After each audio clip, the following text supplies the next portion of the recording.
በስመ አብ ወወልድ ወመንፈስ ቅዱስ አሐዱ አምላክ። አማስሩ አመስራ ወሰሙኑ ለወርሃ ጥር በዛቲ ዕለት ኮነ ሰማዕተ ቅዱስ ቀሌምንጦስ።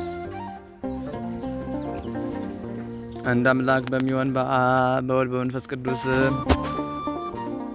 ጥር 28 በዚች ቀን ኪራስ ከሚባል ሀገር ስሟ አክሮስያ የምትባል የመበለት ልጅ የከበረ ቀሌምንጦስ በሰማዕትነት አረፈ። ይህም የሆነ በገላትያ ነገሥት በአርያኖስና በሉቅዮስ ዘመን ነው። ከታናሽነቱም የቤተ ክርስቲያንን ትምህርት ሥርዓቷንና ሕጓንም እናቱ አስተማረችው።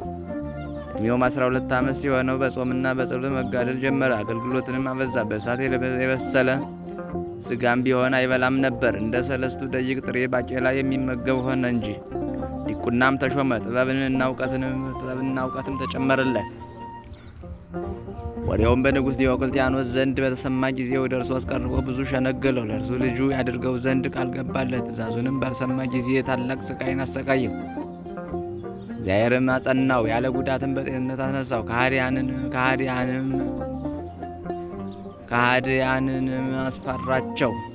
አሳፈራቸው። በዚያን ጊዜ የምስክርነቱ ተጋድሎ በዲዮቅልጥያኖስ እጅ 7 እስኪደርስ አንድ ተብሎ ተቆጠረለት። ማሰቃየቱንም በደከመ ጊዜ ዲዮቅልጥያኖስ ወደ ሮም ንጉሥ ላከው። እንዲህም ብሎ ጻፈ። ይህ መሰሪ ከቶ እንደርሱ ያለ መሰሪ አላየው። ለአማልክት የሚሰዋት ዘንድ ምናልባት ልቡን መመለስ ብትችል እነሆ ወደ አንተ ላክሁት።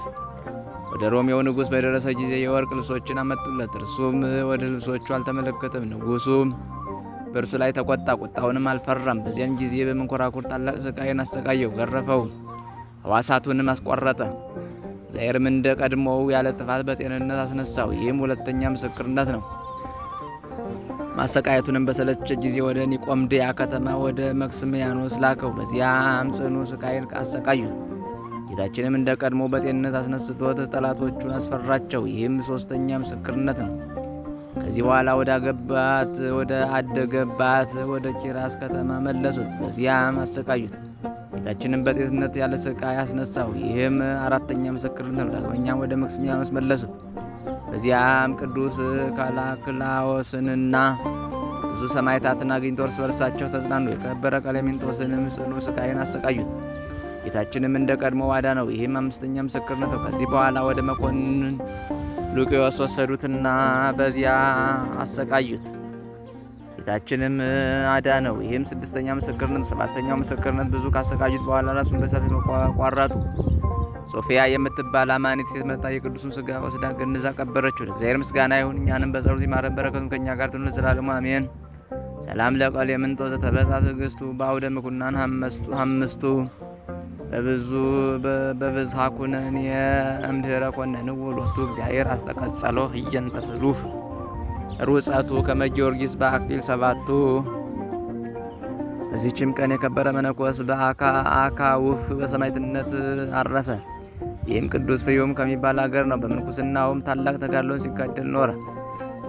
ሰይጣንም ተገልጦ መጣበት። ቅዱስ አካውህም ሰይጣንን ይዞ በራሱ ጠጉር አሰረውና ሊቀጣው ጀመር። ሰይጣንም ትለቀኝ ዘንድ በክርስቶስ መከራዎች አምልሃለሁ ብሎ ጮኸ። በዚያን ጊዜ ሰደደው፣ እንደ ጢስም ተበተነ። ከዚህም በኋላ በስደት ወራት ወደ ከሃዲያን አደባባይ ሄደና የክርስቲያን ነኝ ብሎ ጮኸ። ከሃዲያንም ጽኑ ስቃይን አሰቃይተው ራሱን በሰይፍ ቆረጡ። በመንግሥተ ሰማያትም የሰማዕትነት አክሊል ተቀበለ። በረከቱም ከእኛ ጋር ትኑር ለዘላለሙ አሜን። ሰላም ላካው ጸዋሪ ማይቶት ተቋም ዘብሔረ ፍዩም ትእምርተ ስሙ እሙን ወምንኩስናው ፍጹም ውስተ ሥጋው በላይ ለኩሉ ህሙም እስከ ዮም አለው ይትገበር መድምም። በዚችም ቀን 800 የሆኑ የቅዱስ አካውህ ማኅበረ ሰማዕትነት አረፉ። በረከታቸው ከእኛ ጋር ለዘላለሙ አሜን። በዚችም ቀን የከበረ አይሁዳዊ የማኅው ልጅ ዮሴፍ አረፈ። ይህም ቅዱስ እስራኤላዊ ነው። የአይሁድንም ሃይማኖት እየተማረ አደገ። መጻሕፍቶቻቸውንም ተማረ። በአንዲትም ዕለት እየተማሩ ሳለ የክርስቲያንን ልጆች አያቸው። ከእርሳቸውም ጋር ትደምረው ዘንድ እናቱን ለመናት። በደመረችውም ጊዜ ቤተ ክርስቲያንን መጻሕፍት ሁሉ ተማረ። በክርስቶስ ሃይማኖት ፍቅርን በልቡ አደረ። ከዚህም በኋላ የቤተ ክርስቲያንን ሕግ ከሚወድና ከሚጠብቅ ከአንድ ክርስቲያናዊ ወጣት ጋር ተገናኘ። እርሱም በቁርባን ጊዜ ወደ ቤተ ክርስቲያን ወሰደው። ዮሴፍም ሥጋውን ደሙን ተቀበለ። በማግስቱም አናጉስጦሶችና መዘምራን ከዮሴፍ ጋር ተሰበሰቡ። ልብሶቻቸውንም እንደ ድንኳንና እንደ መጋረጃ አምሳል በመስራት ከቤታቸውም ዳቦ አመጡ። በጨዋታ መልክ ከውስጣቸው ሊቀ ጳጳሳትና ኤጲስቆጶሳትን ሾሙና የቁርባን ሥርዓት ሰሩ። ወደሚያስተምራቸው መምህር ቤት ሄደው ይበሉ ይጠጡ ነበር። እንዲህም እያደረጉ ኖሩ። የዮሴፍም አባት በሰማ ጊዜ ቁጣን ተመልቶ ልጁን የግርግሪት አሰረው። በውስጡም እሳትን የተመላ ጉድጓድ ወዳለበት ወይኒ ወስዶ የጨመረውና በላዩ የእቶኑን በር ዘጋበት። የእግዚአብሔርን መልአክ እሳቱን አቀዘቀዘው። እናቱ ግን ልጇን ባጣችው ጊዜ በመጮህ አለቀሰች፣ የምታደርገውንም አጣች። ከ7 ቀኖችም በኋላ የዮሴፍን ወሬ ወደ እሳት እንደተጨመረ ባልንጀሮቹ ሰምተው በመጮህ እያለቀሱ ስሙን እየጠሩ መጡ። ዮሴፍም ከውስጥ እንዲህ ሲል መለሰላቸው። በጌታዬ በኢየሱስ ክርስቶስ እናት በእመቤቴ ማርያም እርዳታ እኔ በሕይወት አለሁና ወንድሞቼ አታልቅሱ። እርሷም ከእሳቱ በልብሷ ሸፍና አድናኛለችና። ይህንንም በሰሙ ጊዜ ለሊቀ ጳጳሳቱ ነገሩት። እርሱም ወዲያውኑ ተነሳ።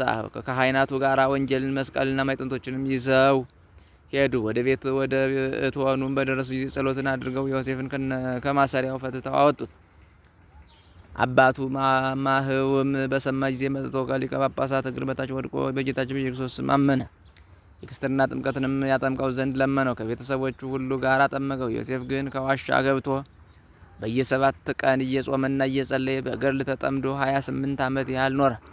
ከዚህ በኋላ ዕረፍቱ እንደቀረበ ባወቀ ጊዜ የቅዱስ ጊዮርጊስ ወገን ወደ ሆነች ቤተ ክርስቲያን ውስጥ ገብቶ በቅድስት ድንግል ማርያም ስዕል ፊት ቆሞ ወደ ተወዳጅ ልጇ ተማልድለት ዘንድ ለመናት። ከስዕሉ ውስጥም እንዲህ አለችው። ዮሴፍ ሆይ በ3ኛው ቀን በ3 ሰዓት ወደ እኔ ትመጣለህና ደስ ይበልህ አለችው። በዚያችም ዕለት በሰላም አረፈ። ለእግዚአብሔር ምስጋና ይሁን፣ እኛንም በጸሎቱ ይማረን፣ በረከቱ ከእኛ ጋር ትኑር ለዘላለሙ አሜን።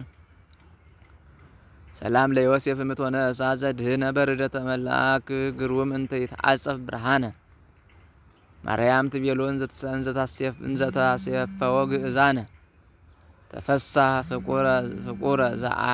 ፍቁረ ዚአየ ዘአልቦ ሐዘነ እስመ በሰሉስ ዕለት ትመጽእ ሀቤነ። በዚችም ቀን ጌታችን ታምራት በማድረግ 7 እንጀራና ጥቂት ዓሣ ቆራርሶ አበርክቶ ብዙ ሰዎችን አጠገበ። ይቅርታው ቸርነቱ ከእኛ ጋር ትኑር ለዘላለሙ አሜን።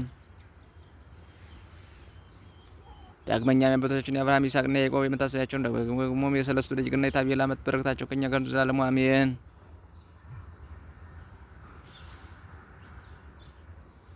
ሰላም ለአብርሃም ለእግዚአብሔር ግብሩ ለይስሐቅ ወለያዕቆብ ወለያዕቆብ ፍቁሩ ሎንተ አበወ ሶበ አዘከሩ ካህናተ ደብተራ ዘጸሌት ዛዛት አስሩ በበዘመኖሙ መዓተ